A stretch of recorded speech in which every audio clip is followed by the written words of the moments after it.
छठी माई के करम पूजाई सुनी राजा जी बहरा न जाई सुनी राजा जी बहरा न जाई छठी माई के करम पूजाई सुनी सैया जी बहरा न जाई कौन फल फूल केरा लाई बूढ़ बाटे बाबू माई कौन फल फूल केरा लाई बूढ़ बाटे बाबू माई ना अकेले हमसे हो आई जी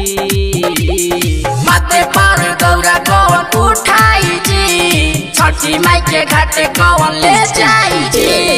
माथे पर दौरा कौन उठाई जी छठी माई के घाटे कौन ले जाई जी माथे पर दौरा कौन उठाई जी प्रेम से बोलो सूरदेव भगवान की छठी माई के घाटे कौन ले जाई जी गैया के गोबरा से घर निपाबाइब गेहुआ के साथे हम जय धोबाइब साफ सुथरा में सैया चूल्ही रखाई बुआ पकवान छानी डाला मेरा खाई डाला मेरा खाई गैया के गोबरा से घर निपाबाइब गेहुआ के साथे हम जय धोबाइब साफ सुथरा में सैया चूल्ही रखाई बुआ पकवान बनी डाला मेरा खाई दुआरा हाथी बैठाइब गीतिया छठी माई के गाइब दुआरा हाथी बैठाइब गीतिया छठी माई के गाइब छठी माई घरे अइहे नुजी माथे पर दौरा कौन उठाई जी छठी माई के घाटे कौन ले जाई जी माथे पर दौरा कौन उठाई जी छठी माई के घाटे कौन ले जाई जी छठी माई के घाटे कौन ले जाई डीजे मनीष रक्सौल प्रेम से बोलो छठी मैया की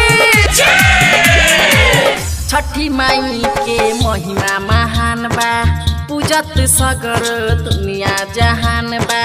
इनके लगे जे भी दुखिया जाली छठी माई लगे हर दुख के निदान बा सुनी न छठी माई के महिमा महान बा पूजत सगर दुनिया जहान बा इनके लगे जे भी दुखिया जाली छठी माई लगे हर दुख के निदान बा विनय अनमोल पिया बारे में घाटे संगे दिया विनय अनमोल पिया बारे में घाटे संगे बिहनी रउआ से बताई जी माथे पर दौरा कौन उठाई जी छठी माई के घाटे कौन ले जाई जी माथे पर दौरा कौन उठाई जी छठी माई के घाटे कौन ले जाई जी छठी माई के करम पूजाई सुनी पिया जी बहरा न जाई कौन फल फूल केरा लाई बूढ़े बाटे बाबू माई कौन फल फूल केरा लाई बूढ़े बाटे बाबू माई न अकेले हमसे हो आई जी माथे पर दौरा कौन उठाई जी छठी माई के घाटे कौन ले जाई जी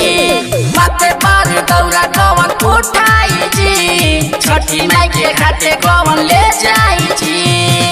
स्टार डिजिटल रिकॉर्डिंग स्टूडियो बसंत बाजार।